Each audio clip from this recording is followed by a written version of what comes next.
முருகா வெற்றிவேல் முருகா, வேலுண்டு வினையில்லை, மயிலுண்டு பயமில்லை. என் அன்பு தங்கமே, உன்னுடைய வாழ்க்கை துணையை எதிர்பார்த்து காத்து கொண்டிருக்கின்றாயா? உன்னுடைய வாழ்க்கை துணை இன்று உன்னை தேடி வரப்போகின்றார். வரும்பொழுது ஒருவரை அழைத்து கொண்டு வருவார். யார் அவர் என்று கேட்கின்றாயா? உன்னிடத்தில் முழுமையாக கூறவே உன் அப்பா நான் வந்துள்ளேன். இதை பொறுமையாகவும் கவனமாகவும் கேள் தங்கமே. நீண்ட நாட்களாக அவரை எதிர்பார்த்து காத்து கொண்டிருக்கின்றாய். எப்பொழுது என்னை பார்க்க வருவார், எப்பொழுது நான் அவரை சந்திக்கும் அந்த அழகிய தருணம் என் வாழ்க்கையில் வரும் என்று ஏங்கி தவித்து காத்து கொண்டிருக்கின்றாய். உங்களுக்குள் பிரிவு என்ற வார்த்தை வந்த பின் நீங்கள் வாழும் வாழ்க்கையே நரகமாகிவிட்டது. அதற்கு முன்பு அன்பாகவும் அந்யோன்யமாகவும் இருந்தவர்கள் சண்டையின் காரணமாக, சிலரின் சூழ்ச்சிகளின் காரணமாக உங்கள் இருவருடைய வாழ்க்கையும் இப்பொழுது நரகமாகி தனித்தனியாக இருக்கின்றீர்கள். நீ அவரை பிரிந்து இருக்கின்றாயே தவிர ஒரு நொடி கூட அவரை மறந்து இல்லை என்பது எனக்கு தெரியும். ஒவ்வொரு நாளும் அவர் என்னை வந்து அழைத்து சென்று விடுவார், என்னை எப்படியாவது அழைத்து சென்று விடுவார் என்று ஏங்கி தவித்து வழிமேல் விழி வைத்து காத்திருக்கின்றாய். ஆனால் அவரோ இது நாள் வரை உன்னை அழைத்து செல்ல வரவில்லை.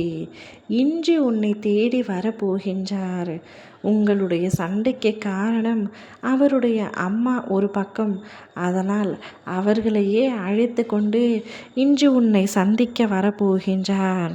அவருடைய அம்மா உன்னிடத்தில் அதிகமாக பேசாமல் இருந்தாலும், ஆனால் இந்த விஷயத்தில் அவர் நினைக்கும் கருத்து சரிதான். நீங்கள் இருவரும் ஒற்றுமையாகத்தான் வாழ வேண்டும், ஒன்றாகத்தான் இருக்க வேண்டும் என்று நினைக்கின்றார். எனவே அவரே இப்பொழுது வந்து உன்னிடத்தில் பேச போகின்றார்.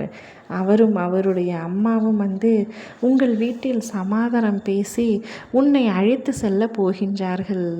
இன்று உன் வாழ்க்கையில் மிகவும் சந்தோஷமான நிகழ்வுகள் நடக்கப் போகின்றது. நடக்கும் நிகழ்வுகள் உன் மனதை மிகவும் உற்சாகப்படுத்தும். நீ உன் துணையுடன் சேரப் போகின்றாய். நீ எதிர்பார்த்தது நடக்கப் போகின்றது. உன்னுடைய நீண்ட நாள் போராட்டத்திற்கு இன்று விடை கிடைக்கப் போகின்றது. நீ அவருடன் இணைந்து ஒன்றாக வாழ வேண்டும் என்று தானே ஆசைப்பட்டாய்? அப்பா நான் அவருடைய மனதை முழுமையாக மாற்றிவிட்டேன். அதனால்தான் அவர் தான் செய்த தவறை உணர்ந்து உன்னிடம் மன்னிப்பு கேட்டு உன்னை அழைத்து செல்ல வந்திருக்கின்றார். அவரை ஏற்றுக்கொண்டு மன மகிழ்ச்சியோடு இந்த வாழ்க்கையை வாழ ஆரம்பித்தாங்கமே. அவர் உனக்கானவர். சண்டைகள் பல வந்தாலும் அவரை ஒருபொழுதும் நீ விட்டு கொடுக்காதே. அவரும் இனிமேல் உன்னை விட்டு கொடுக்க மாட்டார். கணவன் மனைவி என்றால் சண்டைகள் வரத்தான் செய்யும். ஆனால் அதற்கு பிரிவு நிரந்தரமானது அல்ல. பிரிவு உங்களுக்கு சந்தோஷத்தை தருவதற்காகவும் அல்ல. இந்த வாழ்க்கையை நரகமாக்கிவிடும். வாழும் பொழுதே அனுசரித்து ஒன்றாக மகிழ்ச்சியாக வாழ பழகிக்கொள். ஓம் முருகா வெற்றிவேல் முருகா.